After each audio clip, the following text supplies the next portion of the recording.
Movies की मैंने नीरजा की, बधाइयों की। लास्ट जब लॉकडाउन के पहले मेरी गुड न्यूज़ आई थी, और अभी मेरी बेल बॉटम आ रही है। ओके एंड मेरे को लगता है अक्षय मेरे लिए वेरी लकी। ये भी अच्छा है कि अक्षय इनके लिए रखी है। इसने शुरू किया था, पहले इसने दे आई पड़ी। अब तुम दोनों बस करोगी। दोनों ना बिल्लियों की तरह लड़ रही हैं ये जनानियां। एक्टर बनने की चाहत हम में से बहुत सारे लोगों में होती है, लेकिन फिर वही जिंदगी की जिम्मेदारियां या फिर ये सोचना कि फिल्म इंडस्ट्री में शायद उतना काम नहीं मिल पाएगा, अनसर्टेनिटी है, सब लोग अपने कामकाज में लग जाते हैं। लेकिन कहते हैं ना कि कलाकार की कोई उम्र नहीं होती और कोई ऐसा मौका नहीं है कि आप बाद में भी ट्राई ना कर पाएं। ऐसा हो सकता है और ऐसा साबित बहुत सारे लोगों ने किया है। ऐसे ही एक आर्टिस्ट मेरे साथ आज हैं जिनको मिलवाऊंगा आपसे फिल्मी फंडे में। हेलो फ्रेंड्स, वेलकम टू फिल्मी फंडे जॉइन फिल्म एकेडमी। मैं हूं आपका अपना वीरेंद्र राठौर और आप देख रहे हैं बॉलीवुड का Google join films YouTube channel, और मेरे साथ हैं पूनम जी। ओके पूनम जी, अभी आपने जितने भी शो किए हैं उनके बारे में थोड़ा सा बताएं, कौन कौन से शोज किए हैं? वैसे तो मैंने बहुत सारे, जब स्टार्ट की थी अपनी जर्नी तो बहुत सारे कैमियोज, और इनिशियली तो ऐसे ही सब स्टार्ट करते हैं। बट मेरा फर्स्ट कंटिन्यूटी था डिस्कवरी चैनल पे, शो था शादी जासूस करके। ओके। और उसमें मैं, वैसे तो मैं दादी प्ले करी थी, पर बड़ी क्यूट वाली दादी। हाँ, तो उसके बाद मैंने पटियाला बेब्स किया। पटियाला बेब्स से जो मुझे रिकग्निशन मिला है वो पटियाला बेब्स ने मुझे दिया। ओके। सो मेरी टीम, हम लोग मतलब बहुत अच्छे से जेल हो गए थे। उसके बाद अभी मैं स्टार प्लस का एक शो करी थी, शौर्य और अनोखी की कहानी। लास्ट मंथ 24 को ही वो ऑफ एयर हुआ है। अभी मैं दूसरे शो की मतलब जल्दी गुड न्यूज़ दूंगी, मतलब ऑलरेडी है, पर हाँ। ओके। जैसा आपने बताया कि अभी आपने अपना करियर, एक्टिंग करियर 8 साल के आसपास, 10 साल के आसपास शुरू किया, पहले से करना शुरू किया, तो ये दबी हुई चाह थी या बाद में चाह आई और आपने शुरू किया, और इस बीच में आप क्या कर रहे थे? मैं actually I am post graduate in statistics, and then I did master management, marketing management from Pune university. Then suddenly I got to कि मुझे IIM कैलकाटा से मैनेजमेंट प्रोग्राम करना है, तो I did that. I was working in non banking financial institution for almost 17-18 years. Okay. Then I joined some other concern also. So I was in corporate all the time. But जब मैं छोटी थी, मतलब ये चाहत जो थी वो बचपन से थी, ऐसा बोल सकते हैं कि जब नया नया टीवी स्टार्ट हुआ था तो हमारे घर में भी टीवी आया। खाली मेरे लिए मम्मी ने टीवी ला के दिया था, क्योंकि being a girl, because I was that time in Agra, तो वहाँ पे थोड़ा सा लड़कियों का बाहर जाना शाम को, ये सब थोड़ा अच्छा मतलब सेफ नहीं होता। तो मम्मी ने बोला अगर ये किसी के घर जाएगी टीवी देखने, तो इसलिए वो, क्योंकि I am the eldest one in the house, वो टीवी मेरे लिए आया था। तो उस पर मैं वो न्यूज़ देखती थी, हिंदी और इंग्लिश, और ऐसी कड़क कड़क साड़ी पहन के जो वो न्यूज़ रीडर्स आती थी ना, तो देन आई सेड कि one day I will be a news reader. Okay. तो मुझे ये नहीं पता था कि मैं एक्टिंग में आऊँगी, पर देन सडनली पता नहीं, मैंने बोला मुझे 9 to 5 जॉब करनी ही नहीं, मुझे अभी कुछ करना है। तो पहले घर के लोगों को मैंने बोला कि मैं कोई कोर्स करूँगी, तो मैंने न्यूयॉर्क अकेडमी वगैरह को भी कांटेक्ट किया था, पर that time they were charging almost 25 lakhs fees. Right. I said spending on me 25 lakhs is not okay, because both the kids are there, so I have to look after. So फिर मैंने सोचा नहीं, मैं अभी acting में जाऊंगी, कुछ करूँगी। पर मेरे हस्बैंड को पहले तो लगा कि जैसे ही फितूर है, नौकरी छोड़ी है अभी तो घर में बैठे बैठे फ्रस्ट्रेशन हो रहा है, तो इसलिए उन्होंने बोला हाँ हाँ हाँ। तो then one day New York academy का पूरा ब्रोशर वगैरह मेरे घर में आ गया। देन ही सीरियस है? देन ही सेड कि ओह, मेरे को लगा था ये जस्ट एक फेज है जो निकल जाएगा, मतलब but you are serious. I said yes. Then सब लोगों ने मुझे लाइटली लिया, तो जैसे कई ने किया था ना एक बार कि वो दशरथ के लिए वो कोप भवन में गई थी, मैं भी ऐसे ही कोप भवन में चली गई थी। मैंने एक दिन पूरा मतलब कमरे में बैठी रही, निकली नहीं बाहर, कि मुझे यही करना है, ये करना है। और मुझे कुछ मतलब पहले मैं बहुत शाई थी, मैं अच्छे से मतलब कैमरा तो क्या, मैं पिक्चर और ऐसे सादा पिक्चर भी नहीं खिंचवा सकती, तो कैमरे के सामने एक्टिंग करना इज बिल्कुल इम्पॉसिबल। हाँ मुझे लग रहा था। तो फिर मुझे लगा कहीं तो मेरी हिच निकलनी चाहिए, तो जाके मैंने सोचा कि कहीं ज्वाइन करती हूँ। पर मैंने 2-3 जगह इंक्वायरी की, तभी मैंने बालाजी के उधर इंक्वायरी की, अनुपम खेर जी के उधर करी, तो सब ने बोला ये उम्र में मतलब पागल हो गई है, इतना पैसा दे के ये ट्रेनिंग लेगी और ये कुछ नहीं करेगी। तो मैंने एक दिन पूरा कोप भवन में निकाला, फिर सब ने बोला ठीक है कर लो।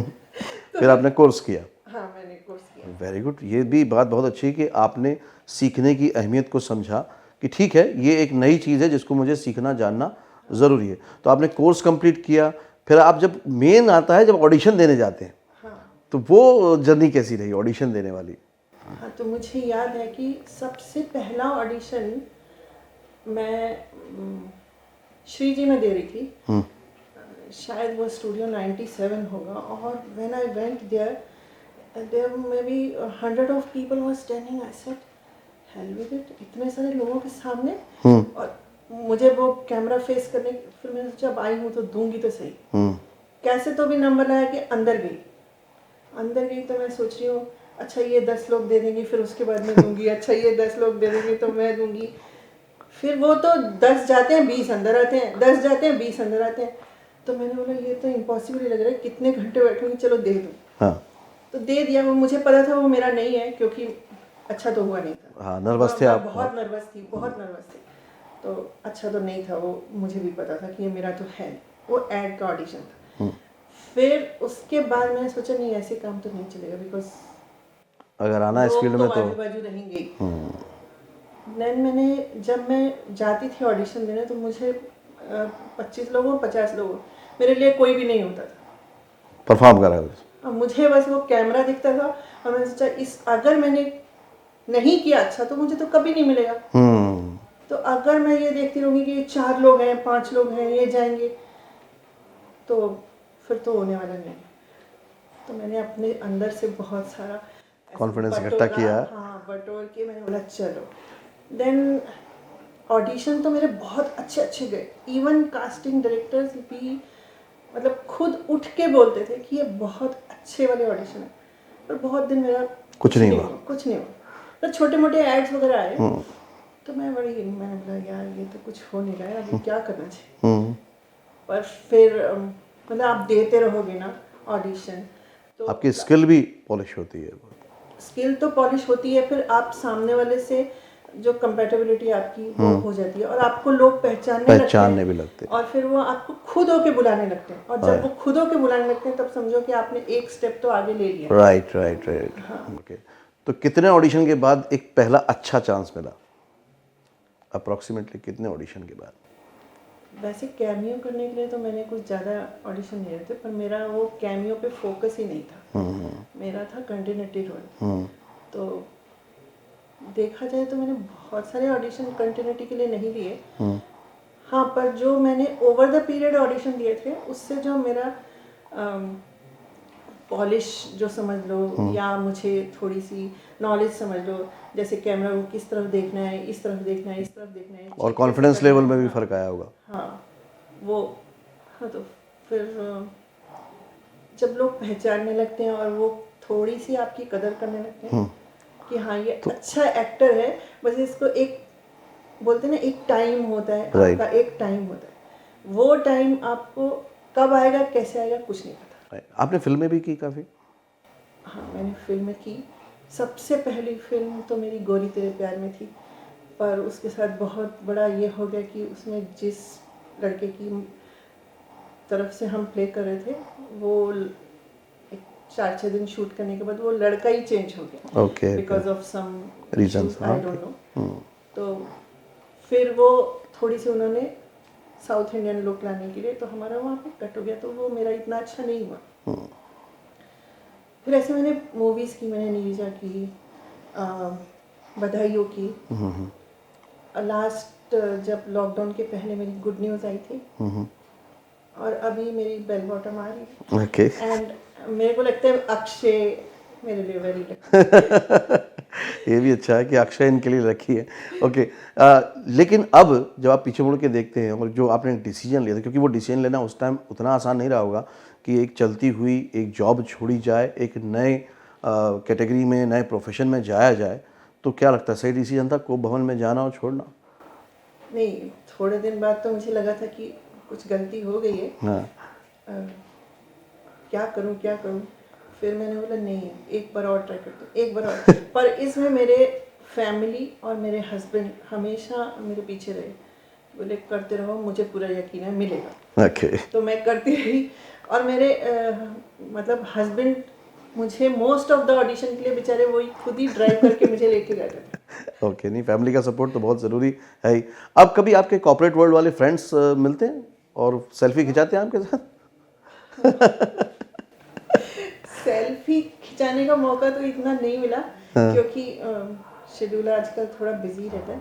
पर हाँ, कांटेक्ट में है और मतलब बोलते हैं कि अभी आपकी अपॉइंटमेंट लेके हम मिलने के लिए। मैं बोला नहीं, कभी भी आ जाओ मिलने के लिए। आपके लिए मैं वही हूँ।